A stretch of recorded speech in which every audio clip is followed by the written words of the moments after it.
Coming up, want to make way for Sal Paolantonio, the great football reporter for ESPN, and figured that if we could lasso Sal on a busy day and talk to him about what exactly happened in Philadelphia and led to the parting of Doug Peterson and the Philadelphia Eagles.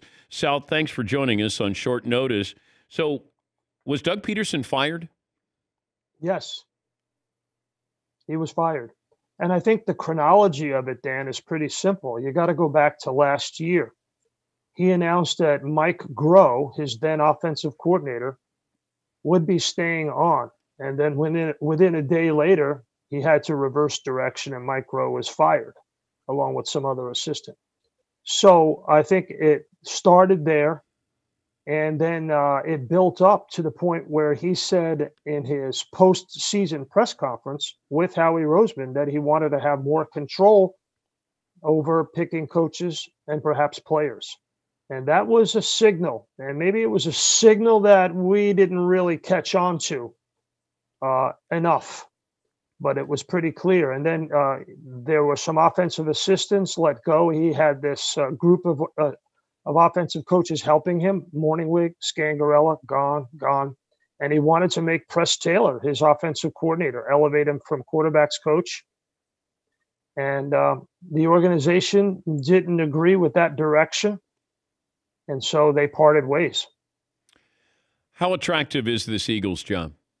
I don't know, Dan. I don't know how attractive it is. Listen, there's one of 32 jobs, right? You know, somebody's going to take the job. There's going to be a lot of money involved. You don't turn down an NFL head coaching job. But if you have 7 openings, you have a lot of more lucrative situations, more attractive situations. Let's start with the obvious. You're walking into a home-cooked quarterback controversy. That's never good for a head coach. 2, your offensive line was absolutely devastated by injuries. 13 different offensive line combinations, most in the NFL. It destroyed Wentz's ability to play. And let's be truthful about it. Jalen Hurts didn't look good on the run either, constantly under pressure. Your general manager perhaps made a $136 million mistake and kept his job. And so you're walking into a situation as a head coach where you already have the GM picked for you. You have 2 quarterbacks, one of whom had one of the worst seasons in NFL history, certainly in franchise history. And so your first question has to be to Jeffrey Lurie, what are we doing at quarterback? And he says back to you, right there, and he says, can you fix Carson Wentz? And you say, time out. The decision to keep Carson Wentz is an organizational decision. So what's the decision by the organization? Are we keeping him? Or are we trying to move him? Are we shopping him? If we're keeping him, if you're telling me my job is to fix Carson Wentz, then that's a completely different conversation. Do you think Doug Peterson's happy he's out of there? I know Doug well. Doug is a really centered, grounded, nice guy. I've been covering the league going back to 1988. He's my favorite guy I've ever had to cover. Favorite, easy, bar none. He's available. He is truthful. He's a solid family guy. He's about making sure his players are taken care of. And he's a really easy guy to talk to and get along with. And I think Doug is about right now. In fact, I talked to someone close to him yesterday, Dan. Doug is right now about taking some time, letting the air out of the pressure a little bit, go back to his home in Jupiter, Florida, with his wife, Jeannie, and his beautiful family. They're very faith-based, faith-centered. They'll talk about it. They'll pray about it. And then they'll decide what to do. So I think he's relieved that he doesn't have to deal with what he had. Listen, you got to remember, he started the season in August with COVID-19. You remember that, right? He survived the deadliest disease known to man in 100 years. And so maybe he's thinking, okay, I got to just be mindful of where I am in life. I brought a Super Bowl title to a city that never had one. I have a beautiful family. I've made a lot of money. Let's just take a breath and see where we are. We're talking to Sal Paolantonio of the Mothership. Yeah, just trying to figure this out. When you start to look at, they got some older players. They've missed on some draft picks.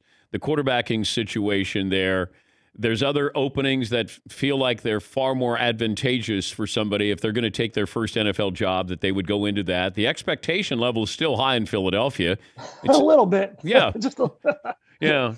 Yeah. So but would they let him go if they didn't already have a plan in place? Because normally if you make a decision like this, you have a pretty good idea of what you're going to do to follow up this decision. Yeah. And this is something that you and I talked about last week. I was against firing Doug Peterson, and I'm still against it. And I said to you last week, I want to know what the plan is, right? You say you want a revolution. Let me know what the plan is. So right now, I feel like they're interested in interviewing Mike Kafka, the quarterback's coach, under Andy Reid in Kansas City. They tried to make Kafka a candidate for offensive coordinator last year and were rebuffed by Big Red. I think they will look at Eric Bieniemy and will definitely interview him. I think they will have a sincere, authentic interest in interviewing Deuce Staley, their running backs coach and assistant head coach, and they should. Yeah. Deuce is really well liked in the locker room, and it's Deuce's time for sure, 100%. And they should look at him. I know they're interested in Brian Daboll. Daboll is a Bob Lamont client. So is Howie Roseman. As everybody has well documented, Lamont likes to have the GM and the coach in the same place. Problem is, I think the Jets and the Chargers both have serious interest in Daboll, and Daboll has serious interest in those teams, which goes back to your point. Those two places may be more attractive than Philly because of Herbert and the second overall pick. I'll leave you with this. Do we still know exactly what happened with the Nate Sudfeld decision and when he was going to play and whose call it was? Because I'm still fascinated by that, and it feels like that locker room may have gotten fractured because of this.